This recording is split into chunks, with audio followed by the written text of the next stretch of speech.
we go. How is it going today? Loyalist, my name is Dwayne. My name's Jasmine. We're Dwayne and Jazz. Today we have Shang-Chi And Legend of the Ten Rings. and Legend of the Ten Bracelets. Okay.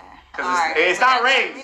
It's rings, but it's rings, but like it's rings in the comics, but it's bracelets in the movie in MCU. So yeah. Yeah. So anyway, Shang-Chi. See, I'm saying it right because we used to say Shang-Chi. Yeah. I still like Shang-Chi, but you know what? Guys, go like the video. If you guys have your requests, please follow our social medias in the link in the description below. Don't forget to subscribe. Let's dive on in. Spoilers. Yep. It's in the title. It's in the title. We got to spoil it for you guys. We're not gonna go play by play. It's not gonna play by play, but it's a good movie. All right, I'm ready to let you know it's a good movie. Half the time I forgot I was watching a Marvel movie. Yeah, like we were watching it, I was just like completely forgetting that this was a Marvel movie until like they brought up people or showed people like Wong, or they showed the Mandarin, Abomination, and a whole bunch of other people. And in the end credits, it's just some other people too. We're gonna talk about that a little bit later. But overall, I gotta say that this movie was amazing. Like it was good. Like you legit forget it's a Marvel movie. Like I'm so serious. It's like it just reminds me of like all those old kung fu, the old like action movies, Hustle, right? Like all those movies like that. That's what I was thinking of, like when I saw it. And there were some scenes that happened like in the movie, like where it was like certain shots. I'm like, okay, they had an Easter egg gap. They had to have gotten inspiration from certain movies. There's one point in the movie where they were like, fighting in the scaffolds and everything like that. And then Awkwafina's character was in trouble and she was like hanging on like the bamboo. And that made me think of Rush Hour 2, right? Yeah, 2 or 1.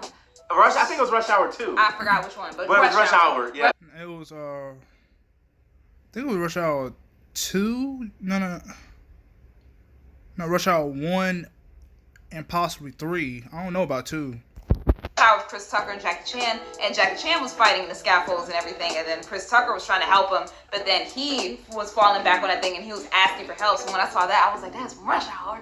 And then there was another scene with the sister, with her weapon when she was fighting with the whole time. It reminded me of Kill Bill with Go-Go, because Go-Go had like a similar like weapon like that, that she was like flinging around, rope tied to a kunai. And what is it? A dumbbell? I don't know the pronounce. A heavy weight. It was. I ain't gonna lie. It was very precise. She was very precise. It was dope. It's just a lot that happened in this movie. Yeah, but that scene, like when they saw it was like a certain camera angle, and it got me because I told you in the theater, it was like a certain camera angle with the weapon. It was like the sister had the weapon on the ground, well not in the ground, but a little bit from the ground. But the shot was like, this is the weapon, this thing, and it was shooting up, and she kicked it up, and I was like, that is exactly what Go-Go did in Kill Bill. So then I told him, I was like, that is from Kill Bill. And he was like, all right, Jazz, all right. You see how excited she is about that? That's one of her favorite movies, Kill Bill. I love it. I love those nods to those movies. So I was like, oh, this is cool. For sure. So we start off with Shang-Chi in San Francisco. His name is Sean now. And he's just living his life out in San Francisco. Expensive San Francisco. Expensive. Exactly. I don't know. And so he's a valet, and that's where Awkwafina is. She's a valet as well. And they are, they're chilling, and then all of a sudden he has his mom's bracelet on, and then they introduce necklace. Yeah, not said bracelet. I'm thinking the 10 bracelets. And then Razor Fist, and here comes Enter 10 Rings, and Razor Fist just demolishing the bus. Like, it has regular civilians on there. It's dope. The bus scene is great. It reminds me of Jackie Chan. He's like fighting and he's using everything on that bus. That he was like sliding through like certain like little compartments, like when he was like trying to get away and dodge and everything. It just reminded me of that. I was like, oh, this is so great. I was like, this is refreshing. Yeah. And so it's very interesting because they switched up the story. Shang-Chi's enemy was Mandarin. Now Mandarin is basically their friend. They're okay. I know what part you're talking about. I'm talking about Mandarin as far as in Shang-Chi's father. The real one. He's his actual father instead of his enemy that has nothing to do. So they MCU kind of changed it up. But like she said, the actual fake Mandarin that we saw from Iron Man, there was a whole like actor terrorist turned real terrorist. He was in there. Yeah. So. And then they just dropped All Hail the King. on Disney Plus. So go check that out so you can kind of figure out what happened in That's between. That's probably why they dropped it. Yeah, because he was in this movie. Yeah, so that's probably why they did. Because they had to kind of clean that up, so they added that like as a featurette on another DVD set or whatever, and now it's on Disney Plus. We saw that, and it was fun. That was fun, and then him coming back in this movie was also fun, and that leads them to Ta Lo. I'm trying to say it, pronounce it exactly. I'm trying to work on my Chinese, So the whole time, Shang-Chi's father, we gonna call him Mandarin, was trying to get to this place because for 1,000 years he's been having these 10 rings and just conquering everything. Yep. To a point that he almost got like bored almost. And then he met, of course, Shang-Chi's mother. And then that's when he decided to give up the 10 rings. Yep. And she gave away her powers too, basically. Yeah, her powers because they wanted to live together and have a family, and that's where Shang-Chi and his sister came in. And after that, the father's past was coming back to him, and that's what led to the mother's death, unfortunately. And through this whole movie, you're just seeing Shang-Chi's life, how his dad was nice and loving. They were playing Dance Revolution. Yeah, I was like, what? And that was when the mom was alive, but when she got killed, it was just the dad changed, and now he went back to his old ways. Yeah, he went back to his old ways and started basically getting revenge. Yeah. For his wife's death because she was killed. And so he was a blood debt has to be repaid by blood. And then that's when he started training his son to be an assassin and take out the people that took out his wife. And he did do that. He did. He didn't show it, but he said that he did. He lied to his friend and said that he didn't do it, but then came back and said, yeah, I did. Yeah. And then that's why he ran away and tried to make a new life and everything like that. But the father always knew where he was the whole time. Yeah. And then that's what caused the sister to harbor this sort of resentment towards her brother, because she said that she didn't want the brother to leave, and he said that he was going to come back within 3 days, and then she said 3 days turns to a week, turns to a month, turns to a year, turns to 6 years, and then right when she turned 16, that's when she realized that she didn't need her brother anymore, and she started this whole Fight Club thing, and that's where you see Abomination and Wong fighting in there, and then we gotta talk about that. Yo, that was dope. That was dope. Yeah. It was dope. Because Wong was fighting Abomination, okay? He was getting tossed. He won the fight. But did he really? He hit a full counter. Yeah, he did. He said, okay, Abomination, you hit me kind of hard here, buddy. So I'm going to show you how it feels. And just as Abomination without punch, he opened up a portal, and Abomination basically punched it and knocked himself out. Right. But it was funny because as soon as the fight was over, they went back and it looks like they went to I'm not gonna say it's Raft, but is it Raft? I think it's the Raft. Because I'm like, how is Abomination just? Isn't he captured out in the open? Right. And so then we see that Wong opens up a portal to looks like a prison cell. It looks like that's Abomination's cell, and it looks like they just took him out for a period of time just to get some breathe, and go back in. That's what it looked like. So it seemed like they're kind of friendly too, right? Yeah. It's like okay, interesting. So I was like, do y'all do this often? on a normal basis? Right. Is this his rec time? Is this Abomination's rec time? Going to fight in the ring? Who knows? And then go back. Very interesting. Who knows? I don't know. Very interesting. But it was just a really good movie. I'm not gonna spoil the whole plot and everything. Not I mean, we already kind of spoiled parts of it, but I mean, whatever. But now, end credits, okay? End credits is what is very interesting to us. Oh yeah. And I'm not gonna say because they have two. They have two. So make sure you stay if you're watching this. There's two of them. Now I was proud of our audience at the theater because only three people left. 2-3 people left. They was fake fans, but the rest of the audience, everybody sat to the entire time. Now the first end credit scene is what's important. Very important. Because it showed basically Wong trying to investigate the rings and saying where did this come from and how long did you have it, and because they felt all the sorcerers felt it. Doctor Strange must have felt it. Wong felt it. The presence of the 10 rings because his father Mandarin wasn't worthy in a sense because the rings when Shang-Chi used it it actually like activated, gave this different type of orange glow aura. And now we know the orange glow aura was like a beacon out to the wherever, because we don't know yet. It started to send a signal. It started to send a signal. Yeah, and that was only when Shang-Chi had it. Yep. Because when the father had it, since he wasn't worthy, the signal never came off. And so now that he wielded it and used it, that's when the signal started going. And then they were talking to Captain Marvel.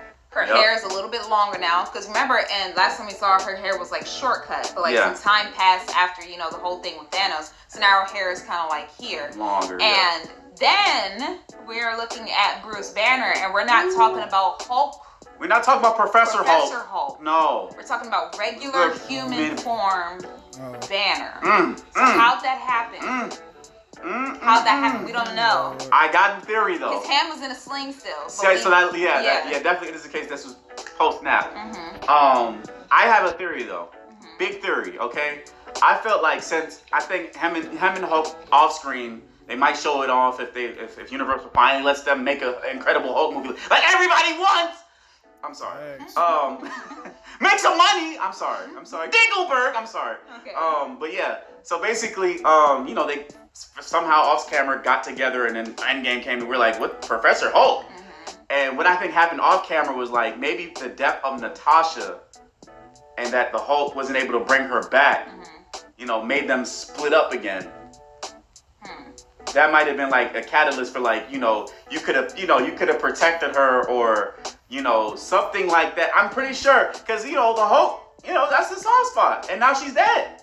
So I think that's what happened when him and the Hulk were having like an issue, and you know, he had the gauntlet on, so they both must have like had consciousness of what was happening, and he couldn't bring her back with the snap. So that might have been why we see Bruce Banner now instead of Professor Hulk. Which is very like huge. That's huge. I was never a big fan of Professor I Hulk. was not. I think that's why they reversed it, because I wasn't a fan. I was like, Professor Hulk. Well, for me, I'm like, anytime that I see Hulk, I don't expect him to speak in full sentences. Yeah, that's my thing. yeah. If I'm talking to Hulk, Hulk better say 5 words max. That's your max. That's his max. The 5. Hulk God. And you That's all gotta you break get. down that sentence to where you try to explain, try to understand it. Yeah. Because I'm like, him saying like, oh yeah, that is not Hulk. Hulk doesn't say, oh yes, I'm hungry, I would like to order some eggs and bacon. No, he says hungry. That's all he says. I don't want to hear nothing else. Hulk hungry. Yes, I don't want to hear nothing. Okay, let's get back. Let's get back. Now that was just our theory. Let's get back into the movie where we have, so basically Captain Marvel was like, this is none of the alien tech I've seen. Bruce was like, this is not vibranium. And then they're saying it's not Chitauri, and then Wong is saying that it's nothing that he's seen in the archives. In the archives. The magic archives. So they have no idea where this is coming from.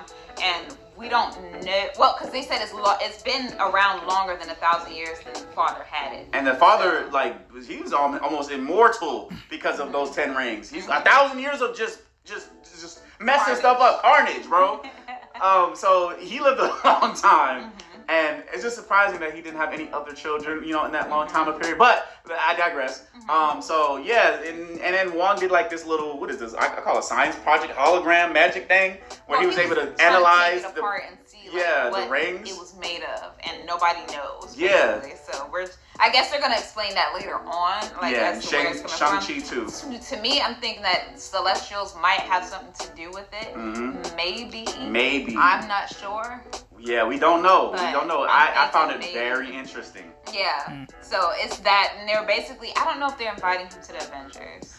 It kind of felt like he said welcome to the club, and then Wong was like, this is about to be a crazy circus. So I think they kind of like, Avengers do need some people, you know, Iron Man is gone. Please come back, RDJ. And then Chris Evans, Captain America's gone, but we got our other one. You know what I'm saying? We got Anthony Mackie gonna hold it down. But I'm just saying those two are gone. So I think we kind of need some more Avengers now. Right. And then, you know, Bruce Banner I knew Bruce Banner wasn't gonna tell us anything. Like, well, he gonna know about this. I was like, but he might. I know those bracelets. They was at the antique store. No. But yeah, that's, and then the second post-credit scene.